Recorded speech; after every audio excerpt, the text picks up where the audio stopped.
You think you know Ice Cold and Alex? J. Lee Thompson's beloved British war film is about an ambulance crew crossing the North African desert, famous for the most iconic beer drinking scene in cinema history. For over 6 decades, this film has been celebrated as a quintessentially British war adventure, a tale of courage, perseverance, and that final glorious moment when John Mills drains a cold Carlsberg after days of hell.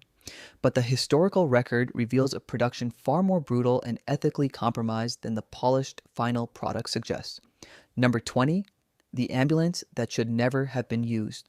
Production designer Alex Vechinski located 3 authentic World War II Katie ambulances for filming.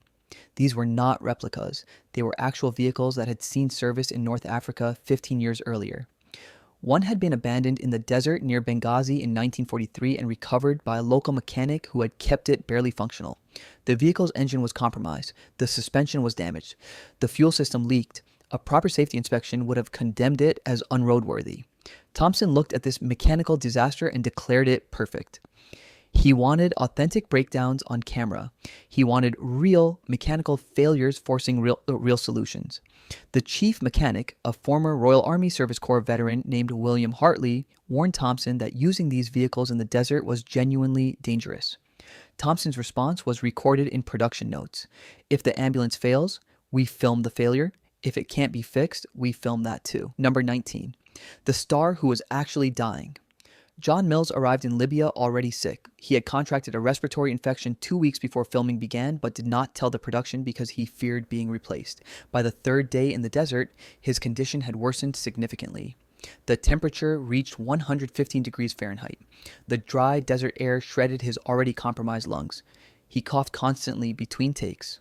Production notes from late March 1957 show that Mills was given codeine, cough syrup to suppress the symptoms during filming. The medication made him drowsy and disoriented. Several scenes where Captain Anson appears exhausted and barely conscious are not entirely performance.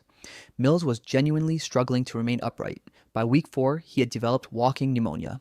The production doctor examined him and recommended immediate evacuation to a proper hospital in Tripoli. Mills refused. He had played military officers before, but this role meant something different to him. He was an actual World War II veteran who had served in North Africa. He saw finishing this film as a matter of personal honor. Thompson knew Mills was seriously ill. He scheduled scenes requiring Mills to perform physically demanding tasks, including the famous scene where Anson manually digs the ambulance out of soft sand.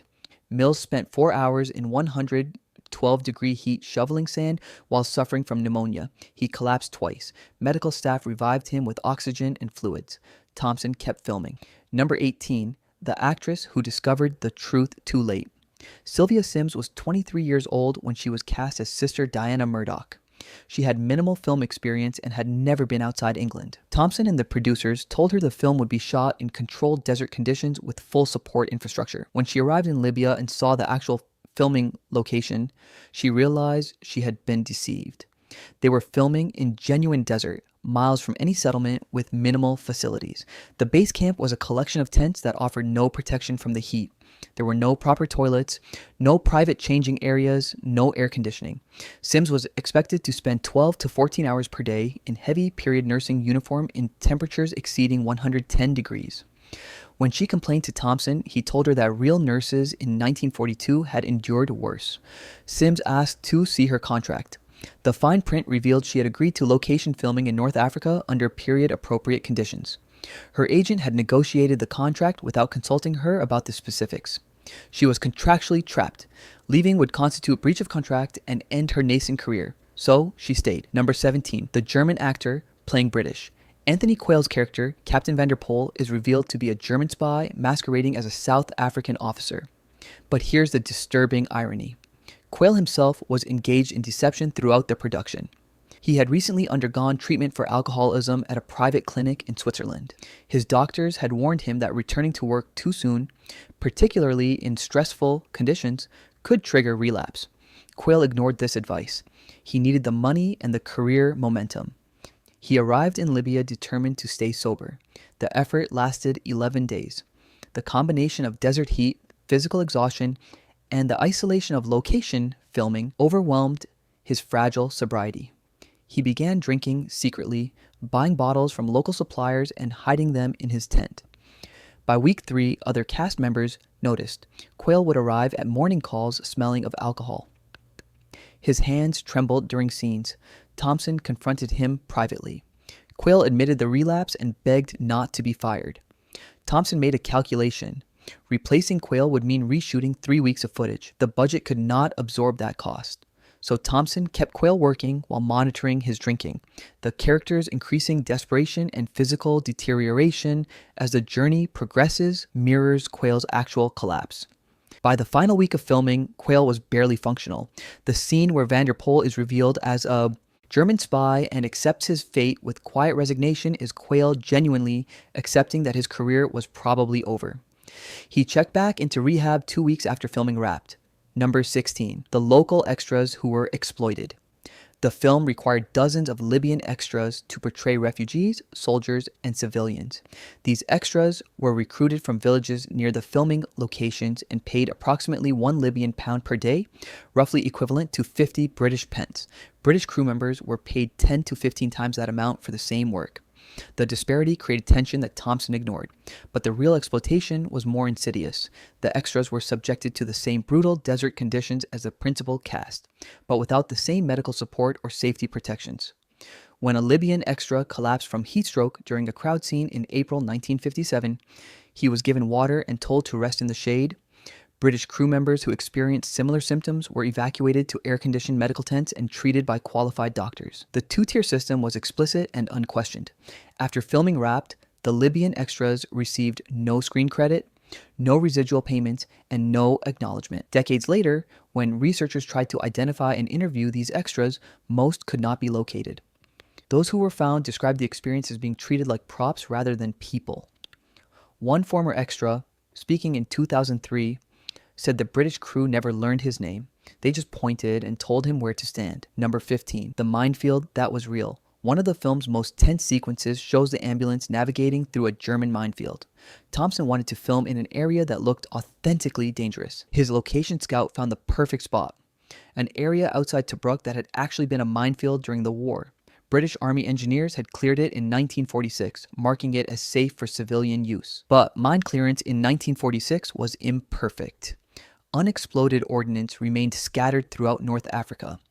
The location scout warned Thompson that while the area had been officially cleared, there was no guarantee it was completely safe. Thompson decided to film there anyway. The production brought in a Libyan guide who claimed to know which areas were definitely safe. They marked a route and positioned the ambulance.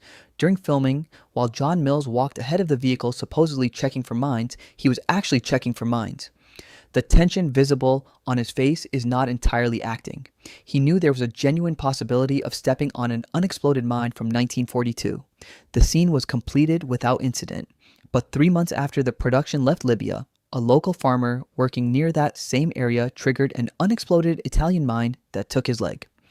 Thompson was informed, but never publicly commented. Number 14. The alcoholism the film accidentally documented. Captain Anson's alcohol dependence is central to the story. His shaking hands, his desperate need for drink, his barely controlled addiction.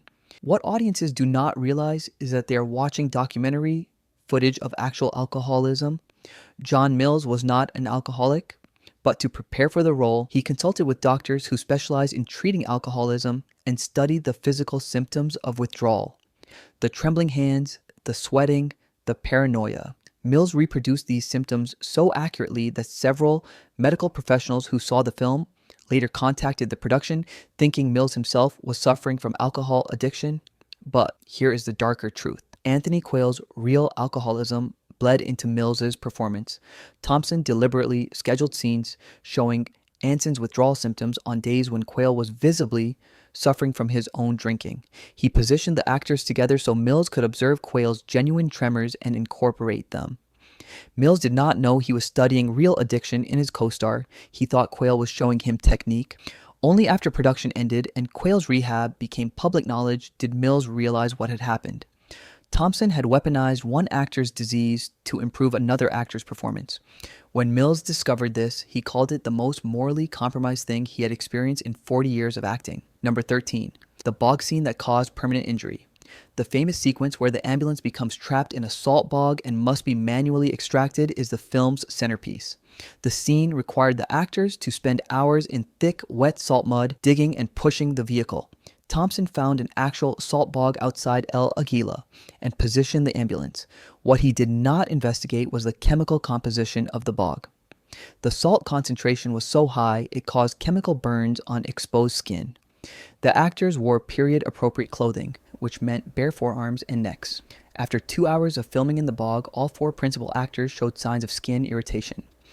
After 4 hours, John Mills's forearms were covered in painful blisters. The production medic examined the injuries and identified them as chemical burns from the salt. He recommended stopping filming immediately and treating the burns. Thompson refused. They had already committed 4 hours. Abandoning the scene would waste a day of expensive location filming. He ordered the actors back into the bog. Mills, Syms, Quail, and Harry Andrews spent 2 more hours completing the scene while the salt literally burned their skin. The agony visible on their faces during the digging sequence is real physical pain. Mills suffered permanent scarring on his forearms from those burns. He wore long sleeves in public for the rest of his life to hide the scars. He never publicly blamed Thompson, but his family later revealed he considered the bog scene a form of assault. Number 12. The dehydration protocol that should have killed someone. Thompson's pursuit of authenticity extended to controlling the actors' water intake. He wanted genuine dehydration visible in their performances. Medical advice from 1957 recommended that people working in desert heat should consume at least 1 gallon of water per day. Thompson restricted his actors to approximately 2 liters. He believed that mild dehydration would create the physical symptoms he wanted: sunken eyes, cracked lips, labored breathing. What he created was genuine medical crisis. By the 4th week of filming, all 4 principal actors showed clinical signs of moderate dehydration, dizziness, confusion, rapid heartbeat, dark urine. Sylvia Sims fainted during a take and had to be revived with intravenous fluids. Harry Andrews developed kidney stones that required surgical removal 2 months after production wrapped. His doctors told him the stones were almost certainly caused by prolonged dehydration during filming. The production doctor warned Thompson repeatedly that his water restriction protocol was medically dangerous. Thompson's response, documented in production memos, was that the actors could have as much water as they wanted between scenes. The problem was that between scenes often meant 4 or 5 hours of continuous filming in temperatures exceeding 110 degrees before anyone received fluids. Thompson had created conditions that met the technical definition of torture, then classified it as method filmmaking. Number 11. The beer scene that required 37 takes.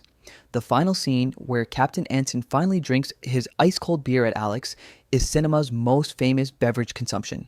John Mills drains the entire glass in one long, ecstatic gulp. It is a perfect moment of hard-earned reward, but filming it nearly killed Mills. The scene was shot at the end of production when Mills was already severely dehydrated and exhausted. Thompson wanted the beer drinking to look genuinely pleasurable, which meant Mills had to drink real beer repeatedly across multiple takes. The problem was that Mills' stomach, after weeks of inadequate nutrition and chronic dehydration, could not handle carbonated alcohol. After take 7, he vomited. After take 14, he vomited again. The production medic suggested using a beer substitute or allowing Mills to spit the beer out after the camera captured the initial swallow. Thompson refused. The audience needed to see the entire glass consumed. Mills had to drink it all, every take. They filmed 37 takes over 2 days. Mills consumed approximately 20 pints of beer. By take 30, he was genuinely drunk, which compounded his existing dehydration and exhaustion. The take used in the final film is take 32. If you watch closely, Mills's eyes are slightly unfocused. That is not acting. That is mild alcohol. Poisoning combined with heat exhaustion. Mills later said he could not drink beer for 3 years after making Ice Cold in Alex. The smell alone made him nauseous. Number 10. The Carlsberg deal nobody mentioned. The beer Captain Anson obsesses about throughout the film is Carlsberg, mentioned by name repeatedly. The film's final image lingers on the Carlsberg label as Mills drains his glass. This was not artistic choice. It was paid product placement. Though that term did not exist in 1958, Carlsberg paid the production £15,000 for the prominent featuring of their brand throughout the film. The contract specified that Carlsberg must be mentioned by name at least 6 times and that the final beer drinking scene must clearly show the Carlsberg label. This commercial arrangement fundamentally changed the film's meaning. What appears to be Captain Anson's personal fixation on one specific beer was actually a marketing requirement. The poetic perfection of that final moment, the beer he has dreamed about throughout the journey, finally delivered, was engineered by Carlsberg's advertising department. Thompson later defended the deal by claiming Carlsberg's money helped finance the film, but he never publicly acknowledged how it compromised the story's authenticity. A film that prided itself on realistic depiction of desert warfare was built around a beer commercial.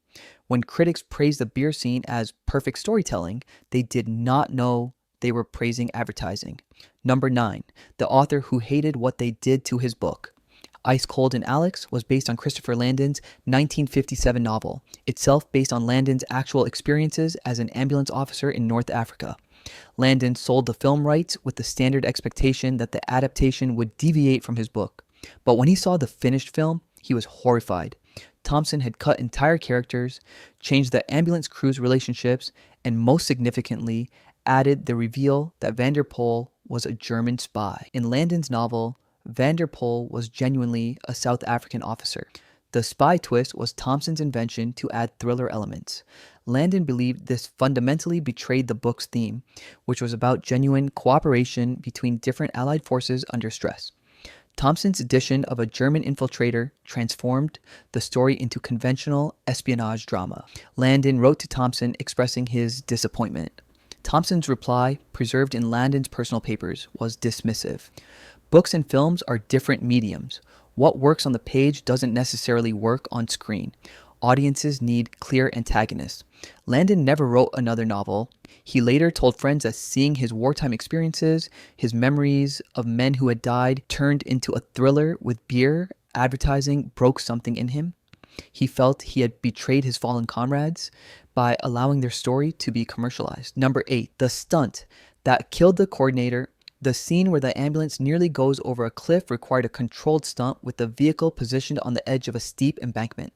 The stunt coordinator, a veteran named Robert Syms, designed the sequence with multiple safety measures. The ambulance would be attached to cables. A driver would position it, then evacuate before the vehicle tilted. The cables would prevent it from actually falling. During the final rehearsal on May 2nd, 1957, Syms personally checked every cable connection. He positioned the ambulance. He signaled the driver to evacuate. But as the driver exited, his boot caught on the handbrake release. The brake disengaged. The ambulance lurched forward. One of the safety cables snapped. The vehicle began sliding toward the cliff edge. Syms ran forward, attempting to wedge rocks under the wheels to stop the slide. The ambulance's rear tire struck him, knocking him off balance. He fell. The remaining cable held the ambulance, but Syms tumbled over the embankment. He fell approximately 40 feet onto rocks. The crew scrambled down to reach him. He was still conscious, but had suffered massive internal injuries. It took 2 hours to evacuate him to the nearest medical facility, a British military hospital in Tobruk. He died during surgery. Thompson shut down production for 3 days. Syms' death was ruled accidental. His widow received a modest settlement from the production insurance, but crew members present that day later stated that Syms had expressed concern about the cliff stunt. He thought it was unnecessarily dangerous and had requested additional safety measures. Thompson had denied the request, citing budget constraints. The sequence appears in the final film, reshot with a different stunt coordinator 2 weeks after Syms' funeral. Number 7, the military equipment that wasn't supposed to leave the country. The production used authentic British military vehicles and equipment borrowed from British Army stocks still stationed in Libya. The arrangement was that all equipment would be returned in serviceable condition at the end of filming. But Thompson's pursuit of authenticity meant destroying equipment. The ambulances were driven beyond their mechanical limits. Period weapons were fired with blank ammunition that damaged firing mechanisms. Uniforms were subjected to conditions that rendered them unwearable. When filming wrapped, the production's equipment manager compiled an inventory of what could be returned versus what had been destroyed or lost. The list included 2 ambulances totaled beyond repair, 17 rifles with damaged firing pins, 37 uniforms rendered unusable, and various smaller items lost or destroyed. The British Army demanded compensation. The production's insurance covered some costs, but Thompson was personally liable for approximately £8,000 worth of equipment. He spent 5 years paying off the debt. The destroyed equipment represented supplies that could have been used by actual military personnel. At least one of the rifles destroyed during filming had historical significance, having been used in combat during the actual North African campaign. It was irreplaceable. The Army Records Office documented the loss with notation that valuable historical artifacts had been destroyed for entertainment purposes. Number 6. The editors who fixed Thompson's disaster. When Thompson delivered his first assembly cut to the producers, they faced a crisis. The film ran 4 hours and 17 minutes. It was incoherent, with pacing so slow that test audiences walked out. The studio demanded massive cuts. Thompson refused, insisting every frame was essential. The producers took an unusual step. They locked Thompson out of the editing room and brought in editors Richard Best and John Guthridge with instructions to save the film. Best and John Guthridge spent 3 months reconstructing the movie from Thompson's footage. They cut the film to 2 hours and 9 minutes, eliminating entire subplots and restructuring the narrative chronology. When Thompson saw their version, he was furious. He accused them of destroying his artistic vision and demanded his name be removed from the film. The producers refused. Thompson threatened legal action. The dispute went to the Directors Guild, which ruled that Thompson had breached his contractual obligation to deliver a commercially viable cut. The producers' re-edit would stand. Thompson's name remained on the film, but Best and John Guthridge received no credit. When Ice Cold in Alex became a critical and commercial success, all praise went to Thompson's direction. The editors who had actually made the film watchable remained anonymous. Best later worked on other films but carried bitterness about Ice Cold in Alex for the rest of his career. He told colleagues that Thompson's reputation as a masterful filmmaker was built on his work. Thompson accepted awards and gave interviews about his brilliant storytelling. He never mentioned that he had not actually edited the version everyone praised. Number 5, the racist dialogue nobody challenged. Several scenes in the film feature casual racism that reflects 1940s British military attitudes toward North Africans and Arabs. Local people are referred to with period-appropriate slurs. Arab characters are portrayed as incompetent or cowardly. When the film was released in 1958, these elements generated no controversy. That was simply how British war films depicted non-European characters. But when the film was re-released in the 1980s and 90s, these scenes became increasingly uncomfortable. Arab and North African advocacy groups called for the film to carry content warnings or have the offensive dialogue removed. Thompson refused all requests to alter his film. He argued that the racism was historically accurate, reflecting actual British military attitudes in 1942. Removing it would constitute historical revisionism. This defense was partially valid, but also convenient. Thompson could have chosen not to emphasize those attitudes. He could have portrayed Arab characters with more dimension. Instead, every Arab character in the film is either incompetent, threatening, or servile. These were not documentary requirements. They were creative choices that reinforced racist stereotypes. When British television aired the film in 1995, the broadcaster added a disclaimer about attitudes of the era before the opening credits. Thompson publicly condemned this, claiming it implied his film was racist. He never acknowledged that depicting racism uncritically is itself a racist act.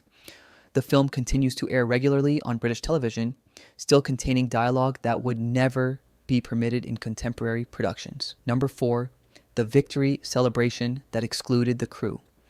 When Ice Cold in Alex premiered in London in June 1958, the studio hosted a lavish celebration at the Dorchester Hotel. The principal cast attended.